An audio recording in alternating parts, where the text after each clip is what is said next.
नाज़रीन, हुकूमत की जानिब से चंद रोज़ पहले कहा गया था कि पंजाब और खैबर पख्तूनख्वा में शेड्यूल दिया जाएगा कि नाश्ते, दोपहर के खाने और रात के खाना बनाने के जो औकात कार हैं उनमें गैस मिलेगी, लेकिन सूरत हाल बिल्कुल इसके बरक्स है। लगारी साहब, गैस तो अपनी मर्ज़ी की मालिक है, अगर आती भी है तो वो इंतहाई कम होती है कि उसके ऊपर इंतहाई दुश्वार है कि आप इवन अंडा भी फ्राई कर लें। नहीं, यहाँ पर भी तो अनाउंस नहीं किया गया था ना। बिल्कुल बिल्कुल। बलूचिस्तान ने गैस पैदा की, बलूचिस्तान ने तकरीबन 65-70 साल तक पूरे मुल्क को गैस दी, बलूचिस्तान को गैस ना मिल सके।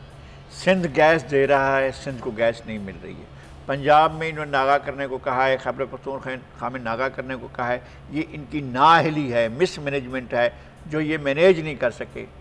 और जो वज़ीर साहब हैं रोज़ाना चैलेंज करते रहते हैं और कहते रहते हैं कि जनाब मियाँ ज़र के साहबजादे जनाब हमाद अज़हर साहब जो हैं वो चैलेंज करते रहते हैं कि बहरान जो है इसमें कोई हुकूमत का कसूर नहीं है। भाई हुकूमत का नहीं है, ये कसूर जो है वो शहरियों का है, और शहरी इस मुल्क में रहते हैं, और जो इस वक्त मुल्क में नेटिव है उससे बड़ा मजलूम और कोई भी नहीं है। जो पाकिस्तानी है, पाकिस्तान में रहता है, तो उसको सिर्फ अजाब सहना है और उसको इस अजाब को बर्दाश्त करना है।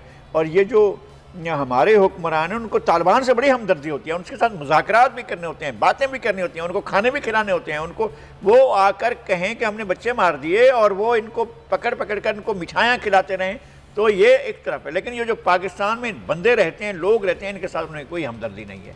ना उनके बेरोज़गार का मसला इनको, ना उनके भूख का, ना अफलास का, ना बीमारी का, किसी चीज़ का ये इलाज करने को तैयार नहीं है। ना भूख का इलाज होगा, ना सेहत ख़राब हो जाए तो उसका इलाज होगा। लेकिन लड़ाई साहब, गैस का जो मामला है ना, इस पर chairman Peoples Party Bilawal Bhutto Zardari ने ये कहा है, वो ये कहते हैं कि हमारे दौरे हुकूमत में जो पाक ईरान गैस पाइपलाइन का मंसूबा था, अगर उसको मुकम्मल कर लिया जाता तो ये बहरान पैदा ना होता। तो उस मंसूबे की तरफ किसी ने तवज्जो क्यों नहीं दी? एक काबीना का इजलास हुआ मियाँ नवाज शरीफ दौर में, और उनने मेहरबानी की चंद सहाफ़ियों को भी उसमें बिठाया था। ये सवाल मैंने वज़ीर आज़म से बरह रास्त किया था।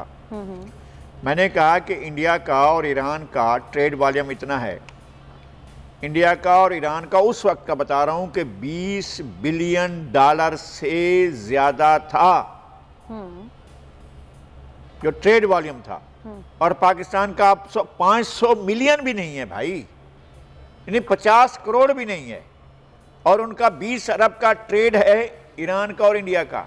आपके पास ये गैस पाइपलाइन आ रही थी, आपने वो अपना पाइपलाइन को बिछाकर आपकी सरहद तक ले आए, आगे आपने वो बढ़ानी थी, लेकिन आपका एजेंडा कुछ और था, आप नहीं करना चाहते थे, आप कुछ और चीज़ों की फरमाइशों को पूरी करने में लगे हुए थे, आपने गलत चीज़ें करनी थी। ये मैंने जब नवाज शरीफ साहब से ये कहा तो उन्होंने पेट्रोलियम के उस वक्त वजीर थे जनाब शाहिद खाकान अब्बासी, उनसे पूछा, उन्होंने कहा कि जी लगारी साहब पूछ रहे हैं, इनको जवाब दें। तो वो फरमाने लगे कि जनाब आलमी पाबंदियां हैं ईरान के ऊपर, हम इस वजह से वहाँ नहीं जा सकते हैं। तो यही सवाल मैंने भी किया था, मैं आलमी पाबंदियां इंडिया के लिए क्यों नहीं है? आप किस चीज़ के लिए बैठे हुए हैं कि आप अपनी तरफ से, जबकि वो पूरा कर चुका है। यानी यहाँ तक हो चुका था कि ईरान गंदम खरीदने के लिए पैसे आपको दे चुका था, आप गंदम नहीं भेज रहे थे, इसलिए कि कहीं से इशारा आ गया था भाई नहीं भेजना, आप बिल्कुल नहीं भेजना, इनको नहीं भूखा मरने दें। उसके ऊपर तो हमने वैसे भी बात भी की थी। सब्सक्राइब करें और बेल दबाएं ताकि कोई खबर रह न जाए।